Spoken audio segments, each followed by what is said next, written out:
In this episode, we're going to talk about theater and dance, and where it began and where it's going.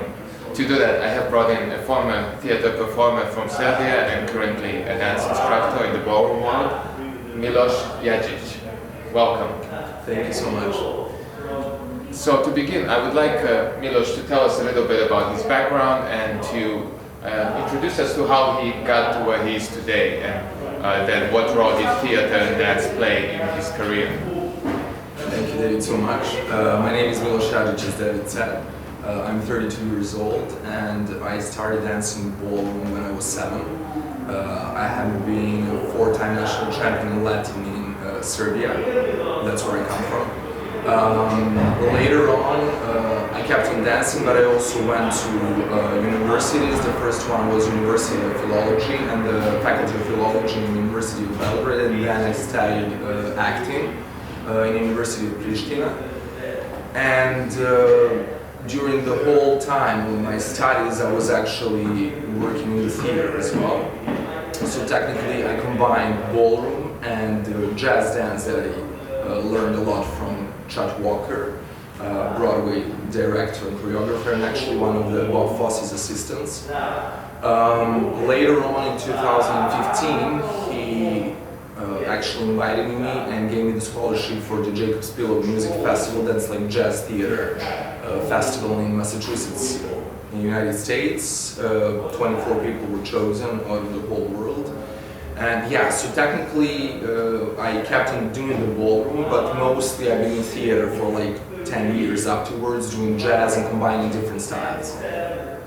That's awesome. So, in your perspective, where do you see the intersection between dance and theater? I mean, will we have productions like that of Pina Bausch, or the many others that are coming out right now with the screen dance and the dance theater productions, but where do you see the real point of contact between the two? Technically, all performing arts, it doesn't matter if it's like speech or acting, like it's like basic version, or dance or any kind of movement, it's all expression, like artistic expression. So I think that it's natural that they intervene, they combine each other. Before I start talking about theater, I would just like to say that like that background in ballroom actually gave me, when it comes to the dance, like the main purpose of dancing, that celebration of life. So in many different ways of celebration of life, there is like Latin standard, like there is like a ballroom version of dance where people see like sophistication, elegance, and I mean, technically, as I said, celebration of everything, like whatever you want to celebrate. Life, God, family, whatever you want, but also in many other dances, like as you see, like contemporary, jazz. I think these are all different. I mean, I just mentioned these. There are so many different like types of dance. There is Buto as well, like where you actually express the same thing in a different way. Yeah, so as I said, there are so many different genres. So in Latin American dance, like for example, we have couples that are like fierce and sharp and like quick and sexy, but not cheap, which is very important, which actually comes with that elegance that is taught in the ballroom world. Whereas you have completely different style, which is Buto, which is completely broken. Also for all the people who watch contemporary, you can see that it's a little bit different mindset, because like they also deal a lot with the floor, like they touch the floor a lot. So all these genres actually, no matter how aesthetically they are different, they have the same purpose, and that's the movement. So people's wish to move and to actually express themselves through that.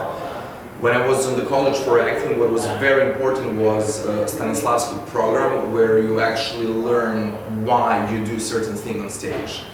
So technically in the musical theater that I worked in, what was very important is that dance knowledge that you have actually combined with acting, and then you can actually break the character. So you learn the technique, but later you can actually break the character and you can break the rules, because the purpose of theater is to tell a story. So like to look good, to dance good, but also to tell a story. So that's like the main thing. And in my opinion, when it comes to New York City, because that's where we live right now, like the best thing that I've seen on Broadway so far is Wicked, because using many different strategies, many different methods, they're actually using Aristotle's base, which is like back in ancient Greek, right? In Greece, so technically, like the plot is number one, characters like strong, not shallow, but like very strong characters and universal stories. So all the things that combine like visual effects, that's also very cool, but that's not number one. And that's why I think that this show is gonna last for a long time. And I think that in future, whatever has like a strong story is gonna survive, no matter what style of dance that is. If that makes sense. Yeah, absolutely. So, and how do you feel about the current commercialization of certain of those aesthetics, like where you have social media, you have just television, and an interaction between the popular demand and an actual artistic output? Do you feel like they can combine, or is it always going to be pushed towards the commercial product, which is usually a lot shallower, so to speak, than what the artist wants? Well, methods are different, but it depends who uses that.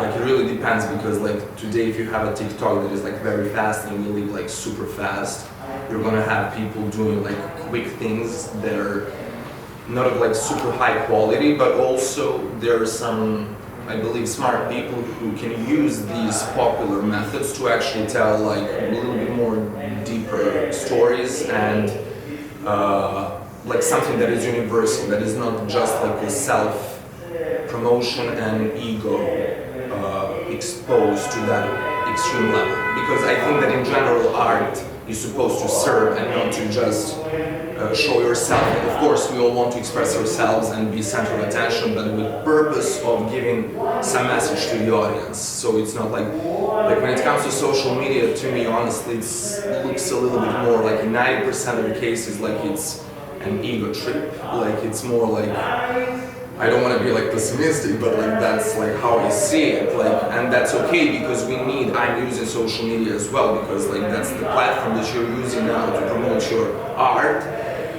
And there are like many amazing artists that do that, but like I think that yeah, it has to be combined in a very smart way. Yeah, absolutely. And I think we just, from my opinion, we need to keep on our mind the aesthetics of what we're dealing with. Like Milos mentioned Buto, which is a Japanese form from the end of World War II. We have ballroom, which is colonial output. We have dance theater, which a lot has its roots in the German, again, post-war theater and dance productions, right? So all of these aesthetic sensibilities need to be understood, which brings me to the issue of education. So do you feel you have that value of that education in your dancing now, or in your career, like that it changed the way that you see things? I'm sorry, could you... You know, your education in theater and those other arts, do you feel that that contributed to your progress as a performer and as a 100%, because I think that that's the base. And like these authors, as I mentioned, Aristotle, Stanislavski, and also when it comes to the dance world, when we see the purpose of the dance, I think that's what we have to come back to always.